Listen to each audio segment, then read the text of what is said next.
Hi, my name is Corbett Harrison, and I am not only a writing teacher, but I maintain my own writer's notebooks, which is what I ask my students to do, places to restore their most cherished thoughts, or at least the original thinking they're trying to do during our class time. And I make these videos in order to show some ways that I get my students excited to return to their writer's notebooks. I hope you find this particular video useful. We're going to talk about magnetic like poetry tiles for the notebook, or if you happen to call it a journal in your classroom. The thing about a writer's notebook, which is what we call them, is your topics. The teacher doesn't give them to you. You're supposed to be coming up with topics of personal interest to you. Also, about writer's notebooks in my classroom, I expect my students to use a variety of formats. Don't just write paragraphs every day. Surprise me. Write some dialogue, write a script, write a haiku poem or an acrostic poem.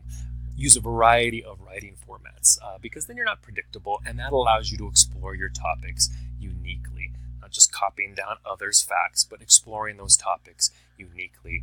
When you do that, you'll have pages that are meaningful for you to look back through so that you can mine your old ideas for newer and even better ideas. And even better, you can create pages that are worth sharing.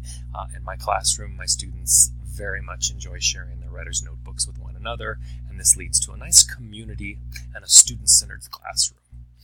At our websites, my wife and I both maintain websites, and over our summers, we try to create new products. We have a brand new product that we're going to be featuring at our websites, and it is, we're calling it Writer's Notebook Poetry Tiles. Here's an example. We are going to be creating a whole set of these, but they're not really magnetic. They're on paper, and you cut out the words that you want, and the idea is that you create poetry. And you use scissors. We've discovered that a little dab of glue and then tape to secure it down is the best way. The idea is you don't create an entire poem from all of these words. You create one or two lines that can become inspiration. As inspiration, I mean those one or two lines of poetry could become the first two lines of a poem that you handwrite that's longer, or they could become the last two lines or the middle lines, or by themselves they could just be a poem unto themselves and serve as decoration on the page. The idea of these poetic tiles is they add that poetic perspective to the topic that you're exploring. Poets know how to describe things interestingly, and then once you have the 2 or 3 lines of magnetic poetry down, you can choose if you want to handwrite around them or go type the rest of the poem and then fasten it in your writer's notebook. It's really up to you. But here's just to show you kind of how these poetic tiles work.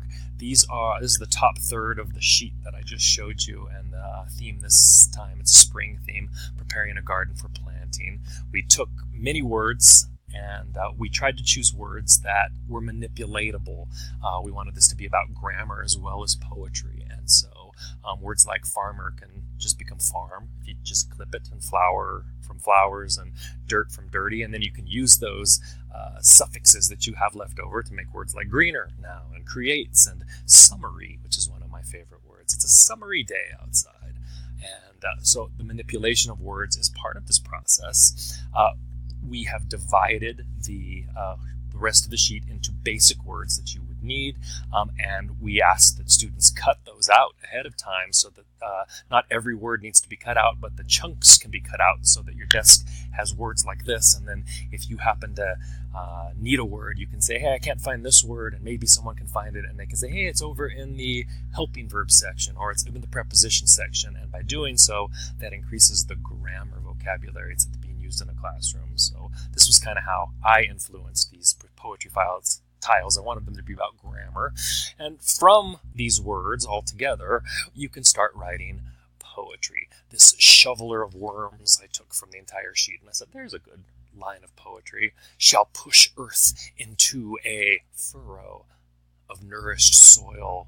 We can work to grow a harvest. Every single one of these words I found on that original sheet, and I now have 2 lines of poetry, and what I choose to do with the poetry is what a good writer's notebook keeper thinks about. So I did ultimately design a page. This is the page itself. It was kind of focused on we can work to grow a harvest. If you zoom in, I have a little camera phone picture of my dog asleep after we worked in the garden one day together, and then that became the topic of the rest of my page. But the page starts with a little bit of poetry and then ends with that explanation.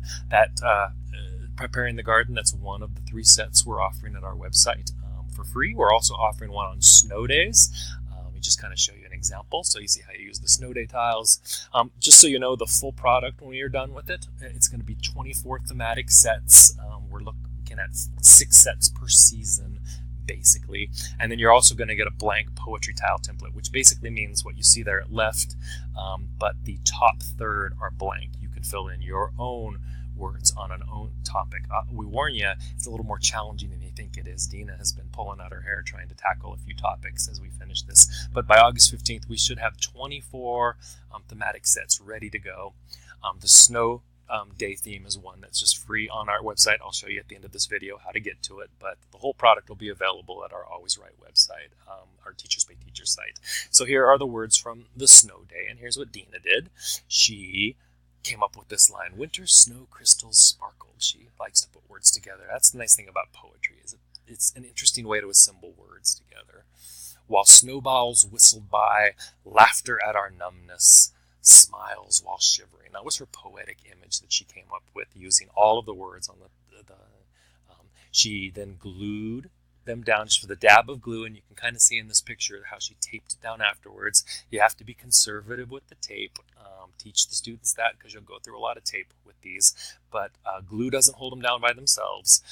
Dina used this particular poetry warm-up in her longer unit, nonfiction unit on avalanches. She uses the Stephen Kramer book, and at the end she has the students write emotion-based acrostics. Every line has to have an emotion in it, and what she ultimately ended up with was a nice 2-page spread in her interactive reading notebook, where on one side she celebrates the snow day and the joy of snow, and on the other side something scary about snow, an avalanche, and she's able to present those ideas in this way. But you'll notice how the magnetic poetry just became one exercise in a larger exercise here. They gave a poetic perspective to a topic that we were going to look at in a non-poetic way. That's what poetry is supposed to do. And so the last theme I'm going to share with you, just tonight, and this one's another one that's free at the website. We did one for autumn based on raking leaves. Again, the full set will have 25 sets, but 24, 6 per season.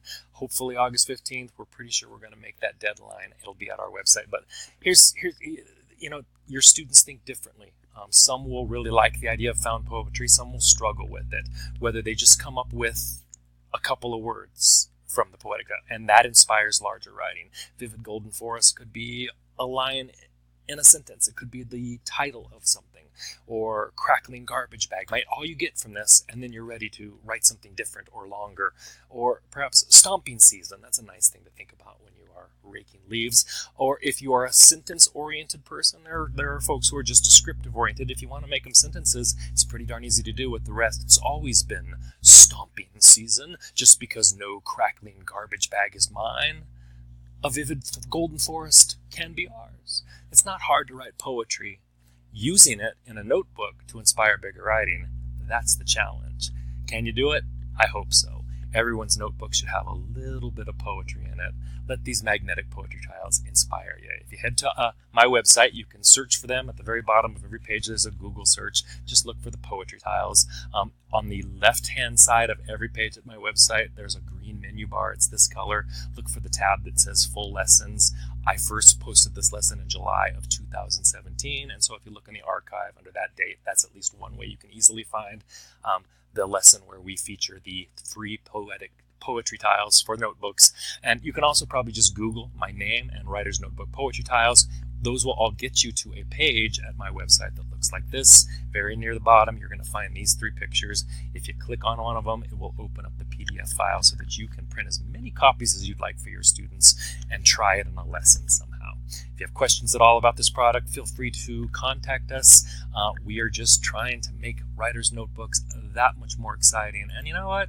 Poetry is a great way to do that. Have a great rest of your day, and get those kids excited about keeping a writer's notebook. Thanks.